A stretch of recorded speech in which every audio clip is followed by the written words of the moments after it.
Assalamualaikum warahmatullahi wabarakatuh. Waalaikumsalam warahmatullahi wabarakatuh. Selamat pagi. Pagi. 3 kali kan biasanya. Selamat pagi, pagi. Ya. Ya. Selamat pagi. Pagi. Oke, terima kasih. Untuk ketua, siapa ketua? Oh, perempuan. Azidan, pimpin berdoa. Minta tolong pimpin berdoa. Siapkan temannya. Persiapan di tempat duduk siap. Berdoa mulai.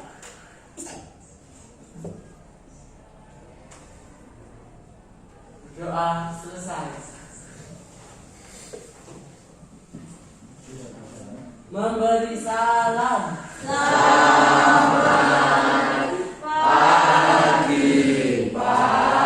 Oke, selamat pagi. Untuk pertemuan hari ini, sebelum memasuki materi pelajaran, yang nggak masuk siapa? Angga. Sama? Sudah. Apa saja?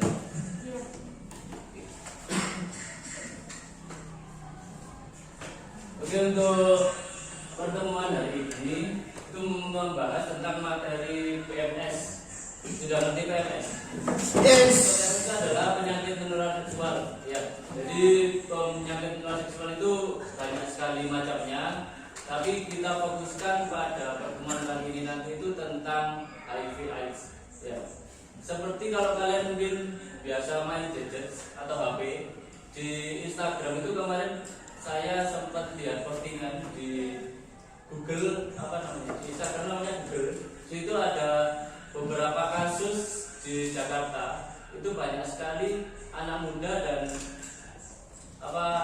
termasuk keluarga, ibu rumah tangga itu banyak yang mengidap penyakit HIV/AIDS. Ya. Jadi di berita tersebut memang banyak terjadi itu rata-rata di remaja. Jadi di usia-usia seperti jenjang kalian SMA, kemudian jenjang kuliah itu banyak yang terkena HIV/AIDS karena pergaulan bebas. Ya, untuk itu juga pembelajaran hari ini kalian nanti itu menganalisis apa-apa saja yang belum kalian pahami tentang HIV/AIDS. Ya, mulai dari penyebabnya, mungkin kenapa kok bisa terjadi HIV/AIDS, kemudian ciri-cirinya, komplikasinya, ya, cara penanganan, gejalanya, ya, itu nanti biasanya juga dari kehidupan sehari-hari ya. Kita kan kalian sudah SMA, otomatis kalian sudah bisa membedakan mana yang baik, mana yang tidak baik, ya. Bagaimana kalian cara memilih temannya? Misalkan kalian sudah, apalagi nanti kalau habis ini kalian sudah kelas 3, kalian ke jenjang kuliah, otomatis kalian harus bisa memilah dan memilih teman yang baik. Kalau nggak baik ya harus dijauhi.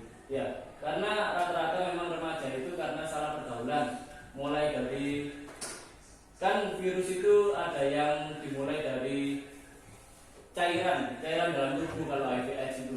Bisa juga melalui jarum suntik. Jarum suntik itu bisa narkoba, bisa tato. Ya, jadi itu. Jadi saya ingatkan buat kalian, saya berharap kalian bisa memilah dan memilih nanti teman-teman yang menurut kalian yang baik. Itu ya. Biar lanjut ke materi. Jadi kalian saya bagikan LKPD. Ya. Ini dibagikan ke belakang.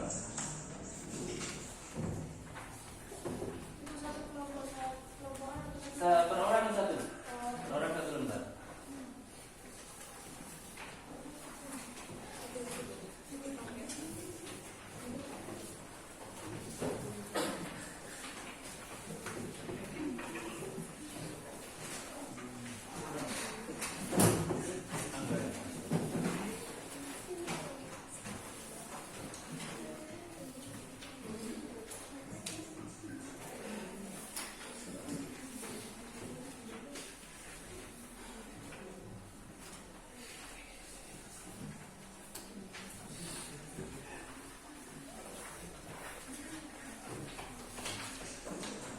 Sudah?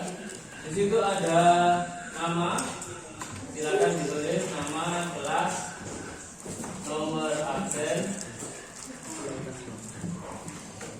Di situ ada panduannya cara mengisi LKPD.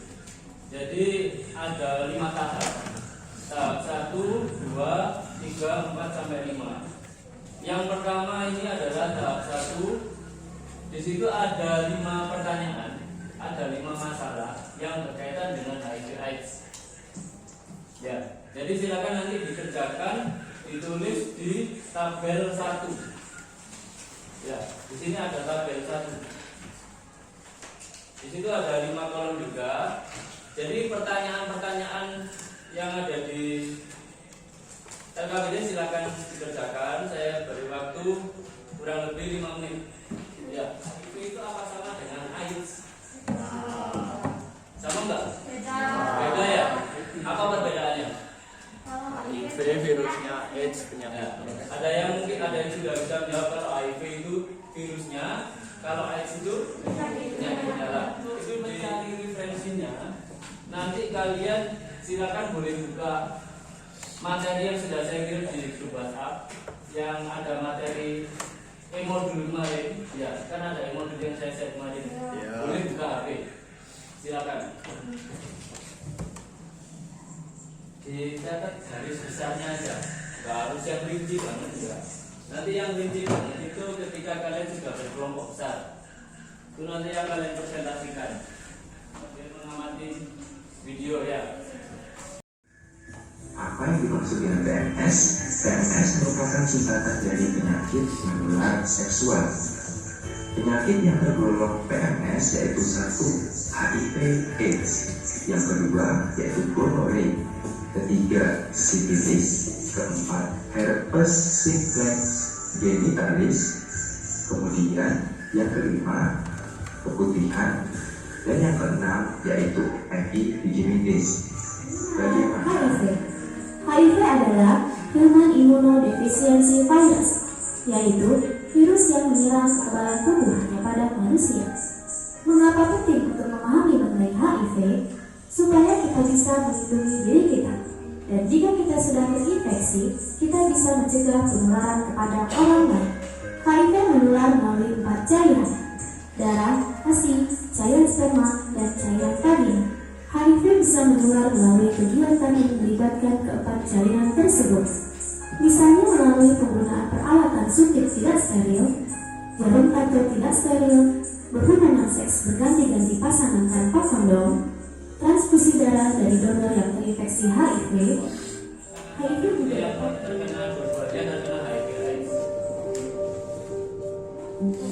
Saya Nurdianto, biasa dikenal Antonio. Kalau di Jakarta, aktivitas sehari saya bekerja sebagai case manager di Yayasan Kasih Suwitno sebagai pendamping teman-teman HIV positif. Saya Ida Farida, aktivitas sehari-hari pendampingan di klinik Purbalingga. Awal mula tahu pasti shock ya, pasti kaget, pasti sedih, pasti nggak terima. Waktu itu ceritanya aku menikah dengan Singaporean di sana pas pengajuan PR, ternyata dia ada PIP di sini. PIP di sini itu ada tes HIV-nya gitu. Ternyata ada surat cinta dari dokter, akhirnya ya udah, aku nggak bisa jadi PR di sana. HIV/AIDS itu kan penularannya nggak seperti yang dibayangkan itu yang menakutkan itu enggak. Jadi meskipun kalian nanti bertemu dengan orang yang memiliki penyakit HIV/AIDS, tidak perlu kalian jauhi. Ya, jadi kan seperti yang wawancara tadi ini, bahkan keluarganya sendiri ketika nginep di rumahnya harus pakai kamar mandi yang berbeda. Itu nggak harus yang seperti itu. Ya, jadi penyakitnya itu menular karena cairan di dalam tubuh.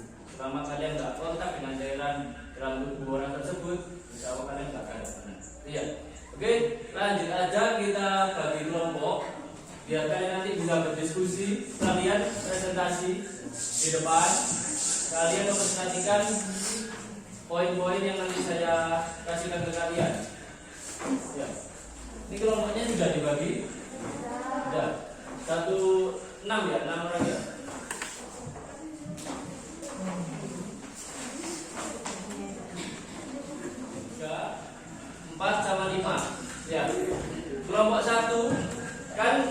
sini kalian nanti itu membahas tentang yang sudah soal-soal dalam tahap yang satu tadi itu. Ini kelompok 1 bahas tentang penyakit HIV atau AIDS tadi itu. Ya, kemudian yang kelompok 2 tentang penularan. Kelompok 2 tentang penularan. Kelompok 3 tentang kelompok 5.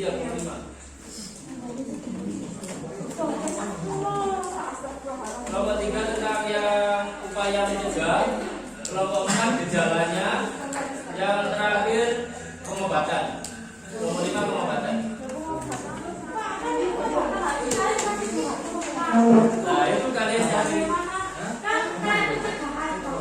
Apa kan pengobatan itu ada. Dan contohnya ya ada antibiotik, kemudian ada ya kan? Ya.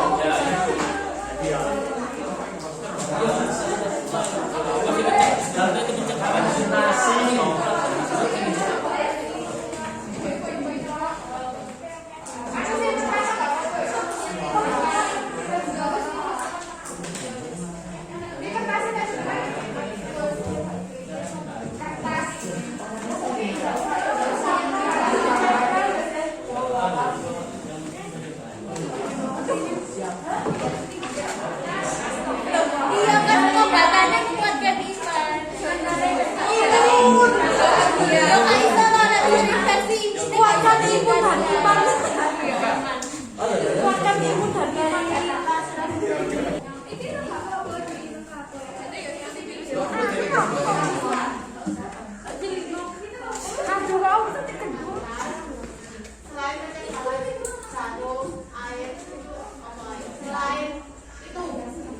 Selain kita nggak tulis di sini ya, kan ada nih aplikasi yang namanya Halodoc. Halodoc tadi kan bisa konsultasi saja kalau memang kalian mau. Terus kalau kalian memang ada waktu, kalian bisa mengunjungi dokter di sekitar kalian. Ya, atau kalian harus tes biar kalian tahu nih kalian ini positif atau tidak. Jadi jangan self-diagnosa ya. Apa ya, ini yang dapat kita lakukan apabila kita terkena HIV atau AIDS. Mungkin kita harus memperkuat imun, iman, dan aman. Karena pastinya jika orang beriman pastinya akan menjauhi seperti pergaulan bebas. Gitu. Jadi kita memiliki standar yaitu imun, iman, dan aman. Jadi walaupun HIV atau AIDS itu menyerang kekebalan tubuh kita harus tetap menjaga imun kita. Bagaimana kita menjaga? Ke-5 itu kan Mas Didik mengerjakan soal tes Google Form. Jadi saya share di grup WhatsApp seperti biasanya ya. Kemudian yang di terakhir ada refleksi. Refleksi itu adalah pengalaman belajar kalian yang barusan kalian lakukan itu apa? Silakan diisi sebentar. Silakan diisi untuk pengalaman refleksi.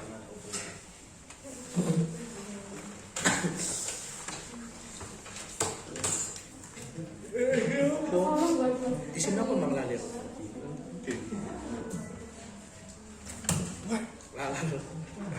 Lalir guna motor. Sudah? Jadi sambil didengarkan untuk kesimpulannya kan berarti seperti apa namanya penyakit menular seksual HIV itu kan banyak sekali gejala, banyak sekali hal-hal yang harus kita ketahui tentang bagaimana kita menjaga diri dan orang lain agar kita semua tidak terkena penyakit HIV/AIDS. Ya, jadi kita harus tahu tentang seperti tadi itu ada penularannya itu seperti apa, pencegahannya seperti apa, penyebabnya itu apa saja, pengobatannya seperti apa. Ya, jadi kita harus memahami poin-poin tersebut biar kita bisa menjaga, melindungi diri dan orang lain. Ya. Dan tadi saya lihat juga kalian terutama kelompok yang sudah presentasi, ya itu sangat efektif meskipun belum maksimal tapi sudah berani tampil. Jadi tepuk tangan buat kita semua.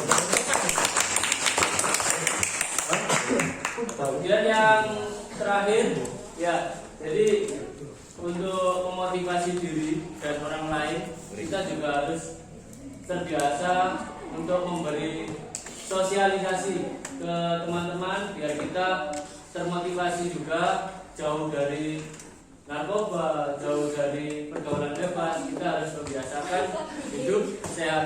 Seperti di kelompok ini tadi, ya ada slogannya. Tadi ada imun, iman, dan aman. Ya, otomatis kalau imannya kita bagus, otomatis kan kita akan menjauhi hal-hal yang negatif. Ya bagus dari kelompok 5 tadi. Kemudian sebelum mengakhiri pembelajaran ini, silakan belakang Bapak dipimpin untuk berdoa. Silakan. Doa